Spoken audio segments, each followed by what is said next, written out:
अस्सलाम वालेकुम एवरीवन, कैसे हैं आप सब लोग। उम्मीद करती हूँ आप सब खैरियत से होंगे। Welcome back to my channel. आज मैं आप सबके लिए लेके आई हूँ लजीजा रसमलाई बनाने की रेसिपी, जो झटपट से बन जाती है और ये बहुत ही मज़े की बनकर तैयार होती है। इसको बनाने के लिए यहाँ पे मैंने 1 लीटर दूध लिया है, जिसको मैं उबलने के लिए रख दूँगी हाई फ्लेम पर। यहाँ पर मैं 3 टेबलस्पून चीनी का इस्तेमाल करूँगी। आप अपनी मर्ज़ी के मुताबिक चीनी कम या ज़्यादा कर सकते हैं। अब हम हाई फ्लेम पर इसको उबलने के लिए रख देंगे और इसमें मैं 2 अदद हरी इलायची डाल दूँगी। इससे क्या होगा कि इसका बहुत ही अच्छा फ्लेवर आएगा।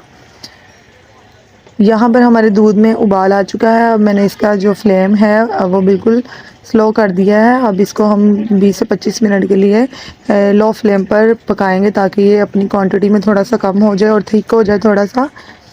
तब तक हम लजीजा मिक्स जो है उसकी रसमलाई के बॉल्स जो हैं वो बना लेते हैं। यहाँ पे मैंने पिस्ता फ्लेवर में रसमलाई ली है। अगर आप चाहें तो कोई भी फ्लेवर इसके लिए और भी आते हैं वो भी ले सकते हैं। इसको मिक्सचर को मैं एक बाउल में निकाल लूँगी। अब इसको बनाने के लिए यहाँ पे मैंने 1 अदद अंडा लिया है।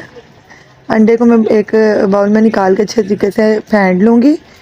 अब लजीजा खीर मिक्स का जो मिक्सचर है उसके अंदर 1 टेबलस्पून ऑयल का शामिल करेंगे और 3 से 4 टेबलस्पून इसमें मैं अंडे का इस्तेमाल करूँगी।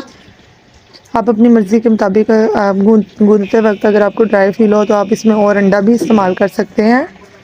मेरा तकरीबन आधे से थोड़ा सा ज़्यादा अंडा लगा था इसको मिक्सर को बनाने के लिए। ये देखें कुछ इस तरह से डो तैयार हो चुकी है। अब हमने इसके फ़ौरन से बॉल्स बनाने हैं, क्योंकि ड्राई होना शुरू हो जाती है।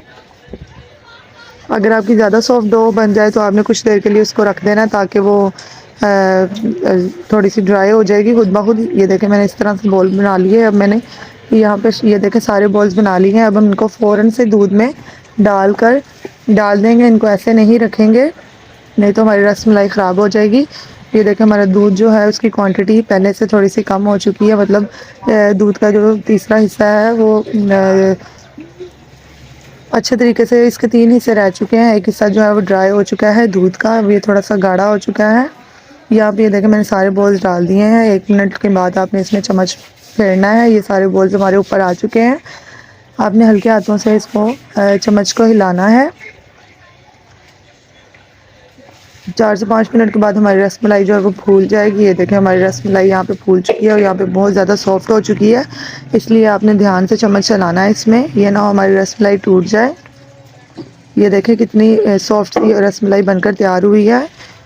जो लोग मेरी इस वीडियो को देख रहे हैं प्लीज़ मेरे चैनल को सब्सक्राइब कर दें, वीडियो को लाइक करना भी मत भूलिएगा। हम इसको रसमलाई को ठंडा करेंगे, उसके बाद हम इसे डिश में निकालेंगे। यहाँ पे मेरी रसमलाई जो है वो ठंडी हो चुकी है। अब मैं इसे जिस डिश में हमने इसे सर्व करना है उसमें निकाल लेंगे।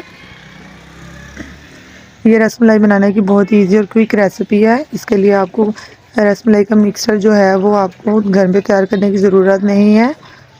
झटपट से बनानी हो जब आपके घर में अचानक से कोई मेहमान आ जाए तो आप ये रेसिपी ट्राई कर सकते हैं।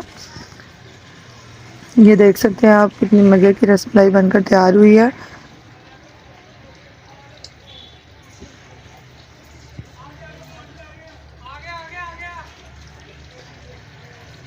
अब हम इसको इस डिश में सर्व करने के बाद हम इसे फ्रिज में रखेंगे तकरीबन 3 से 4 घंटे के लिए। इसको अच्छा से चिल करने के बाद हम इसको सर्व करेंगे। यहाँ पे मैं इसके ऊपर बादाम और पिस्ता से गार्निशिंग कर रही हूँ। आप अपनी मर्ज़ी के मुताबिक बादाम और पिस्ता का इस्तेमाल कम या ज़्यादा कर सकते हैं। यहाँ पे मैंने बादाम ऐड कर दिया। अब मैं इसमें पिस्ता का इस्तेमाल करूँगी। 1 टेबलस्पून ही मैंने बादाम लिया और 1 टेबलस्पून ही मैंने पिस्ता लिया है। यहाँ पे हमारी रसमलाई की जो लुक है वो आप देख सकते हैं। ये देखें कितनी मज़े की लग रही है। अब मैं इसे 4 से 5 घंटे के लिए फ्रिज में रखूँगी, ताकि अच्छे तरीके से ठंडी हो जाए। फिर मैं आपको दिखाऊंगी। यहाँ पे देखें 4 से 5 घंटे हो चुके हैं। अब मैं आपको एक रसमलाई तोड़ के दिखाती हूँ। ये अंदर से ये कितनी सॉफ्ट बनी है। आपने इस रेसिपी को फुल ज़रूर ट्राई करना है और उसका फीडबैक मुझे ज़रूर देना है।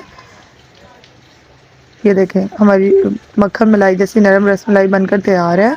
उम्मीद करती हूँ मेरी ये रेसिपी आपको बहुत अच्छी लगी होगी। मिलते हैं नेक्स्ट रेसिपी के लिए, तब तक के लिए अल्लाह हाफिज़।